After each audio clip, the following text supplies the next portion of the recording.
Ya, assalamualaikum warahmatullahi wabarakatuh. Kembali lagi di RYD31 Media. Oke, Bre, jadi pada video kali ini kita akan bahas tentang Mario Suryaji pasca race Moto3 World Championship di sirkuit Ricardo Tormo Valencia 2022.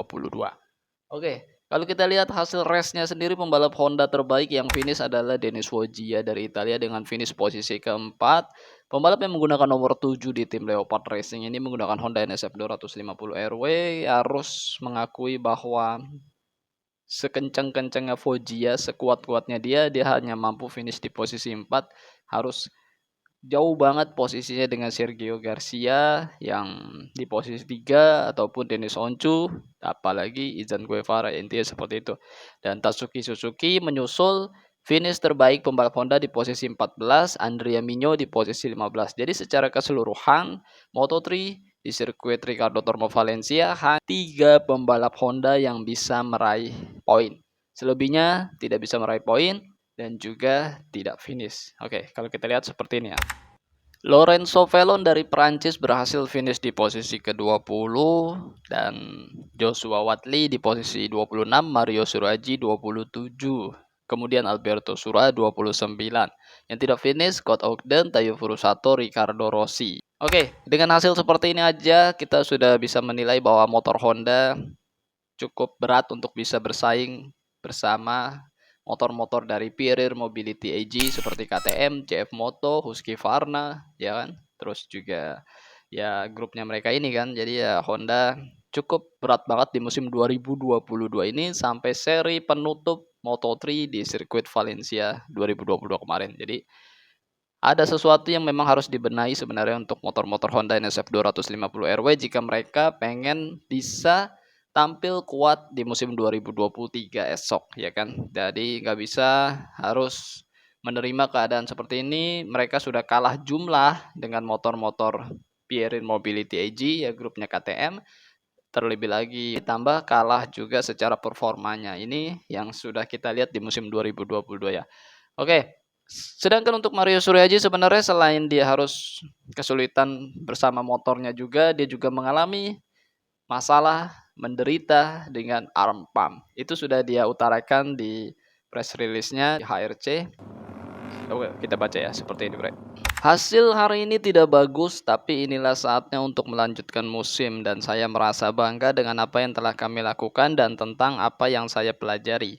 Saya menikmatinya dan saya meningkatkan kedewasaan saya selama musim ini. Perlombaan hari ini sangat sulit, saya punya masalah dengan lengan saya setelah lap ke-9. Saya mengejar grup di depan tetapi dengan masalah arm pump, saya sangat menderita di setiap sudut kiri. Musim telah berakhir dan inilah saatnya untuk mulai memikirkan tahun depan. Oke, Bre, jadi seperti ini sudah diutarakan oleh Mario Suryaji. Dia memiliki masalah dengan arm pump di lap ke-9 hingga finish. Dan gara-gara masalah arm pump ini, Mario Suryaji harus menderita banget di setiap tikungan ke kiri ya. Dan ini benar-benar ya berat banget bagi pembalap MotoGP, Moto2, Moto3 ketika mereka menderita arm pump. Oke, apakah itu arm pump? Coba kita akan sedikit bahas di konten kali ini ya. Kita memiliki membran non-elastis yang membungkus otot kita yang disebut fascia, memberikan kerja lebih pada otot, akan meningkatkan aliran darah dan otot dapat meningkat volumenya hingga 20% karena ini. Namun fascia yang tidak elastis, otot menjadi kencang di dalam dan akan menyempitkan aliran darah. Penyempitan ini menyebabkan rasa sakit yang hebat serta anggota tubuh yang bekerja kurang baik dan mungkin juga ada mati rasa atau kelemahan. Semua hal yang tidak akan pernah diinginkan pembalap yang berurusan dengan kecepatan tinggi di atas sepeda motor. Fabio Quartararo pernah mengalami keluhan arm pump yang sangat hebat. Karena keluhan tersebut, Fabio Quartararo menderita. Dan gara-gara itu juga Fabio Quartararo harus menjalani operasi arm pump pada hari Selasanya, yang harusnya hari Senin itu dia harus menjalani tes di sirkuit Jerez 2019.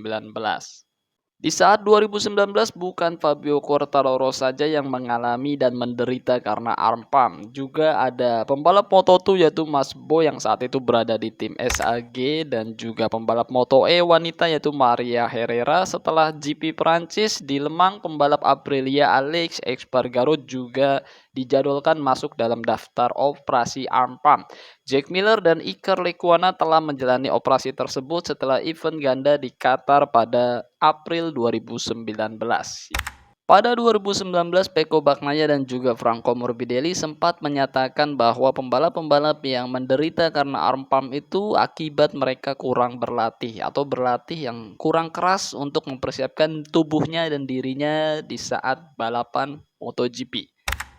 Namun jebolan VR46 Academy lainnya Luca Marini berkata sebaliknya. Itu tidak sepenuhnya benar. Saya pernah mengalami beberapa masalah dengan arm pump di masa lalu.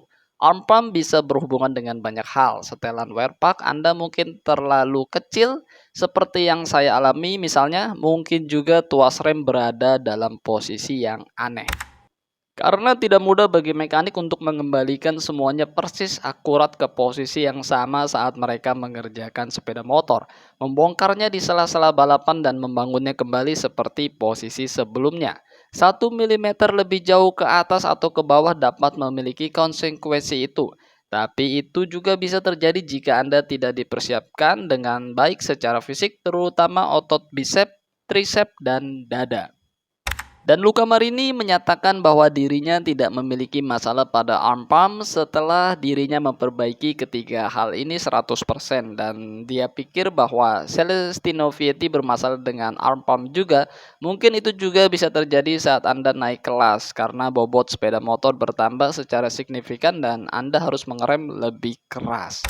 Valentino Rossi juga sempat kasih opini mengenai fenomena arm pump ini. Sindrom kompartemen juga terkait dengan tenaga dan peningkatan performa sepeda motor baik dalam hal akselerasi dengan nilai kecepatan tertinggi yang luar biasa maupun pada pengereman.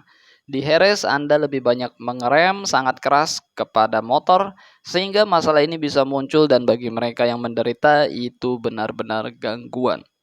Oke Bre, jadi seperti ini semua pendapat-pendapat dan juga pembalap-pembalap MotoGP yang telah mengalami arm pump hingga menjalani operasi agar mereka cepat lebih pulih dan segera bisa balapan dengan maksimal tanpa gangguan dari arm pump ini. Mudah-mudahan sih buat saya pribadi Mario Suryoji tidak ada lagi masalah-masalah seperti ini. Entah seperti apa yang bisa menyebabkan arm pump ini. Apakah teknik dari latihan dari Mario Suryoji ataupun memang tadi seperti yang diutarakan Luca Marini bahwa tuas rem yang berbeda posisinya antara lebih tinggi ataupun lebih rendah itu bisa menyebabkan arm pump ini. Jadi memang ya kita juga kalau naik motor kan kalau tuas rem itu tidak nyaman seperti kita biasa itu kan memang menyebabkan otot-otot kita tuh agak lebih tidak enak ya dan itu ya mungkin menyebabkan jadi arm pump ketika kita tahu juga Moto3 melaksanakan 23 laps di saat seri Ricardo Tormo Valencia. Oke, mudah-mudahan sehat-sehat buat Mario Suryoji dan dia bisa melanjutkan musim 2023 tanpa masalah-masalah lainnya. Yang jelas kita harapkan seperti itu. Turut bangga bila Mario Suryoji banyak-banyak meraih poin, apalagi bisa meraih podium.